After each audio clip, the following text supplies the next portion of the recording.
Bismillahir Rahmanir Rahim. This is Podcasts for Shahjahanpur. I'm Muhammad Abul Kalam Azad, also known as Abdul Azad. From the Brick Lane Coffee Shop in Spitalfields, London, now talking to me about his artwork on Sunday the 28th of December 2025, the renowned artist, my dear friend Mr. Chris Lane. This podcast has been produced by AK Azad Productions. It's Sunday the 28th of December 2025, and earlier I was at the coffee shop with my friend, the renowned artist Mr. Chris Lane, and we were joined by my friend Stephen Dayton. We were asking Chris some questions about his artwork. Enjoy. Hello, we're here with Chris Lane, Mr. Chris Lane at the Brick Lane Coffee Shop in East London. Hello, Chris. Hello, Abdul.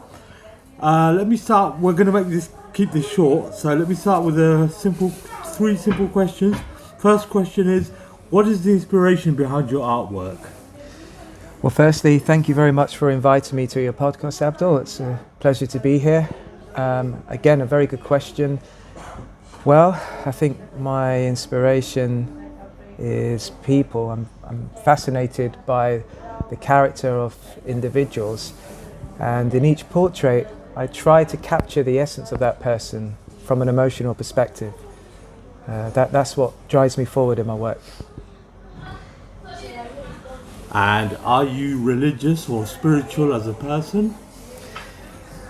I would say that I'm leaning more towards spirituality. I think for me the importance is to show dignity and respect to others, and to be a good citizen, and to help people and be supportive to people. And go back to my artwork, I want people to feel an emotion towards my art. I want people to feel a deep connection to it, and I want it to have an element of humanity involved as well, whether that's in the colour which I use or the brushstrokes, I think. Right. Yeah. And can I ask you about my portrait that you did? Talk about that. Oh, I knew we were getting there. Yeah, I surprised you with that. And you surprised me, yeah. So you may not be able to see this, viewers, but I've got a big smile on my face. So I knew that Abdul will ask me this question, which is good. So yeah, my intention with the portrait of yourself was to, to capture your essence and your feeling at the time, and also to capture your depth, because we know that you're a very jovial person with a great sense of humour, but I wanted to show a different side, a side maybe a more reflective side, one that's maybe in tune with your deep emotions, because those who know you might, they see a side that, yes, you're happy, which is true, and you are very good at a great sense of humour, but I wanted to show a different side, because you have a lot of depth as a human being, and I wanted to show that. Right. Yeah, that's important to show as well, I think. Yeah. Okay. And what would make the world a better place, Chris?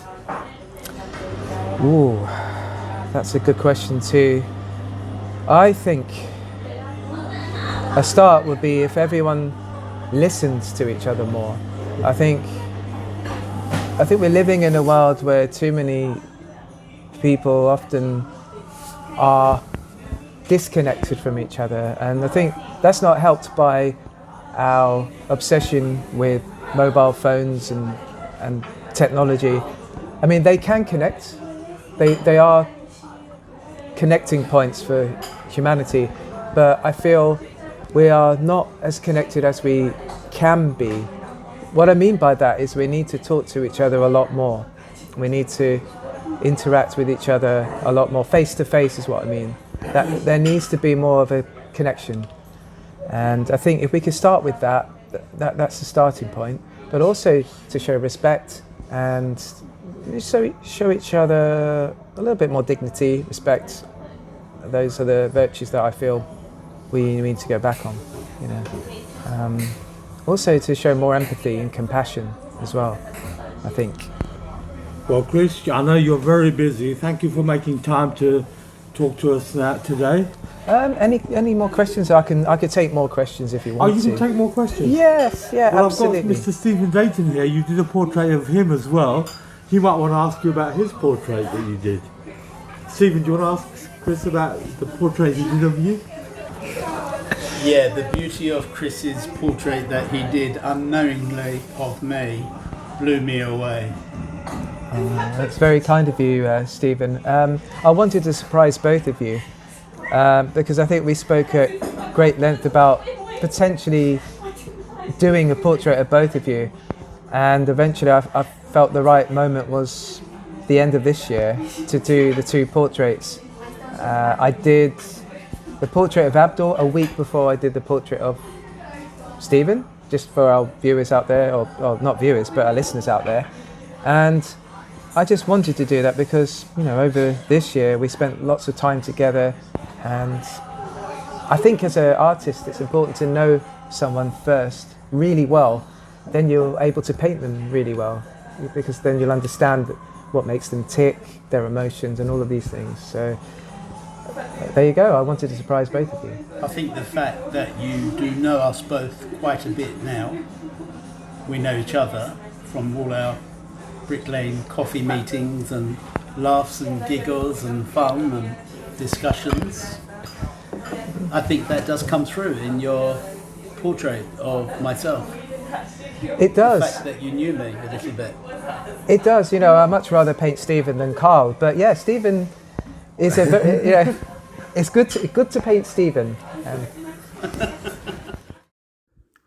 So that was my interview with Chris Lane, and I've got a treat for you listeners. Chris is also an impressionist. He does impersonations of people. So I'll show you an outtake in which he did some voices of celebrities. Oh, and the Prime Minister. He did the Prime Minister as well. So here's an outtake for you to enjoy. What about a few impressions? Jules Holland. Can you do Jules Holland? It's a pleasure to be here, Abdul, in this wonderful, wonderful coffee house. How are you? I'm fine, thank you, Jules. Have you brought anyone else with you? We have the marvellous Stephen. And who else? Ruby Turner? What about Boris Johnson? Have you got Boris Johnson with you? Yes, it's an absolute pleasure to be in the Brick Lane coffee shop and to sample some of the wonders of life, and especially the oat flat white. I recommend that so highly indeed. Fantastic cup of coffee.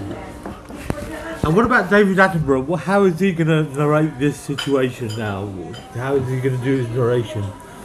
Well, we are here, seated near the front window of the Brick Lane coffee shop, and today we have two humans with me.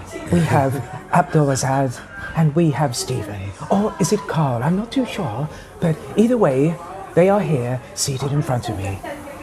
And we all need to be together, especially at moments like this. And yes, I am a vegan, if you're interested in knowing. Carl is my security and Abdul is my friend.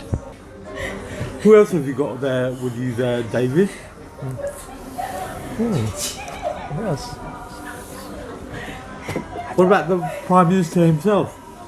Sir Keir Starmer? Ah, yes. Well, it's an absolute pleasure to be on this podcast, and the people of Britain will be listening to this podcast. Now, before I begin, you may sleep, and before you wake up, I will sleep. But the words will send you to sleep. But don't worry, because the people of Britain will speak. And the people of Britain will know when to turn away and to say goodbye and not vote for me anymore. But this year will be a myriad of many emotions. And this year will probably see the end of my tenure as the Prime Minister. But I will say this. It has been an emotional ride for me, although I don't show my emotions quite readily. It's been an up and down year for me. People are saying I don't have charisma. People are saying I don't have personality. That is true. But you still voted for me. You still voted for me in your droves. And for that, I'm eternally grateful. Over to Angela She'll do a great job in taking over from my position. And it's for now, goodbye. It was a pleasure to talk to you, sir. Pleasure to talk to you as well. So that was my podcast for today. I hope you enjoyed it, friends and family. Until I see you in the next one, God bless. Take care.